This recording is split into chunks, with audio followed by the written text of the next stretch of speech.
ప్రభుత్వం ఏర్పడింది. సభ్యులు ప్రమాణం చేశారు. స్పీకర్ ఎన్నిక ఏకగ్రీవమైంది. మరి డిప్యూటీ స్పీకర్ ఎవరు? ఇదే ఇప్పుడు ఏపీలో హాట్ టాపిక్. టీడీపీకి స్పీకర్ పదవి దక్కడంతో డిప్యూటీ స్పీకర్ మిగతా భాగస్వామ్య పక్షాలకు దక్కబోతుందా అన్న చర్చ నడుస్తోంది.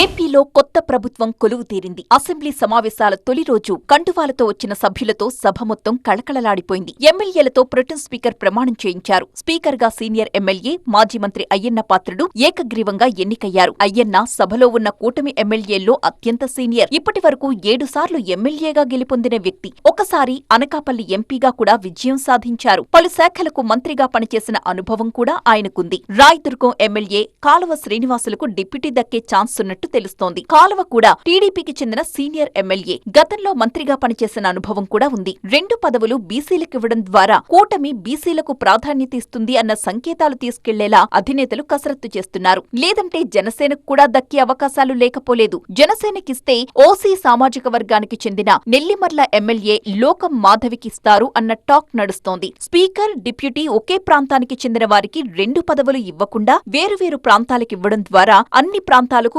ప్రాధాన్యతిచ్చినట్లవుతుందని అధినేతలు లెక్కలు వేస్తున్నారు. ఇక పొన్నూరు ఎమ్మెల్యే ధూళిపాళ్ల నరేంద్రకు చీఫ్ విప్ దక్కే అవకాశం ఉన్నట్టు సభ్యుల మధ్య చర్చ నడుస్తోంది. తొలి రోజు సభలో 171 మందితో ప్రమాణం చేయించారు ప్రొటెం స్పీకర్ బుచ్చయ్య చౌదరి. వ్యక్తిగత కారణాల రీత్యా ప్రమాణం చేయలేకపోయిన 3 ఎమ్మెల్యేలు జీవి ఆంజనేయులు, పితాని సత్యనారాయణ, వనమాడి వెంకటేశ్వరరావు రెండో రోజు సభలో ప్రమాణం చేస్తారు. తొలి రోజు సభలో ఉద్విగ్న క్షణాలు కనిపించాయి. బాలకృష్ణతో కలిసి వచ్చిన సీఎం చంద్రబాబు అసెంబ్లీ మెట్లపై ప్రణమిల్లారు. 2.5 తరువాత అసెంబ్లీలో చంద్రబాబు అడుగుపెట్టారు. డిప్యూటీ సీఎం పవన్, మంత్రులు, ఎమ్మెల్యేలు సీఎంకు స్వాగతం పలికారు. అసెంబ్లీ హాల్లో అడుగుపెట్టిన చంద్రబాబు, పవన్ ఆలింగనం చేసుకుని ఒకరికొకరు శుభాకాంక్షలు తెలుపుకున్నారు. నిజం గెలిచింది, ప్రజాస్వామ్యం నిలిచింది అంటూ టీడీపీ ఎమ్మెల్యేలు ప్లకార్డులు ప్రదర్శించారు. ఆ తరువాత సీఎం చంద్రబాబుతో ప్రొటెం స్పీకర్ ప్రమాణ స్వీకారం చేయించారు. ఆ తరువాత డిప్యూటీ సీఎం పవన్ కళ్యాణ్ శాసనసభ్యుడిగా ప్రమాణ స్వీకారం చేశారు. నారా లోకేష్ తో పాటు మిగతా మంత్రులు ప్రమాణం చేశారు. ఎమ్మెల్యేగా ప్రమాణం చేసిన వైఎస్ జగన్ ప్రొటెం స్పీకర్ ని కలిసి శుభాకాంక్షలు తెలిపారు.